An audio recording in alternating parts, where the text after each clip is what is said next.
আয়ুষ কুসুমের প্রেমে পড়েছে। আয়ুষ কুসুমের ওই চোখের লোগোওয়ালা ছবিটা দেখে বলতে থাকে, তোমার এই চোখের মধ্যে মায়ের মতো সততা আর ভালোবাসা আছে। হ্যাঁ বন্ধুরা, এমনটাই দেখা যাবে কুসুম সিরিয়ালের একদম নতুন পর্বের আপডেটে। তো এই নিয়ে বিস্তারিত জানতে হলে ভিডিওতে লাইক দিয়ে পুরো ভিডিওটি দেখতে থাকো। শুরুতেই থাকছে আয়ুষ ল্যাপটপ নিয়ে বসে থাকে আর ল্যাপটপের মধ্যে দেখতে থাকে কুসুমের চোখের ছবিওয়ালা যে লোগোটা ছিল, ওই লোগোর দিকে তাকিয়ে মনে মনে সে বলতে থাকে, আমি তোমার এই চোখের মধ্যে মায়ের মতো সততা আর ভালোবাসা দেখতে পাচ্ছি। তার মানে তো এটাই বোঝা যাচ্ছে আয়ুষ কুসুমের প্রেমে পড়তে চলেছে।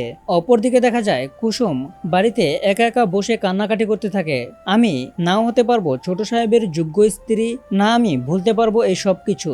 মানে কুসুমও আয়ুষকে মন থেকে ভালোবেসে ফেলেছে। সে ওই বিয়েটা কোনোভাবেই বলতে পারছে না আর বলতে পারবেও না। আর অন্যদিকে দেখা যায় কুসুমের এই কথাগুলো মীনাক্ষী আন্টি এসে শুনে ফেলে। তো বন্ধুরা, এই নিয়ে তোমাদের মূল্যবান মতামতগুলো কমেন্ট করো আর এরকম নিত্য নতুন সিরিয়ালের আপডেট পেতে এখনই চ্যানেলটা সাবস্ক্রাইব করো।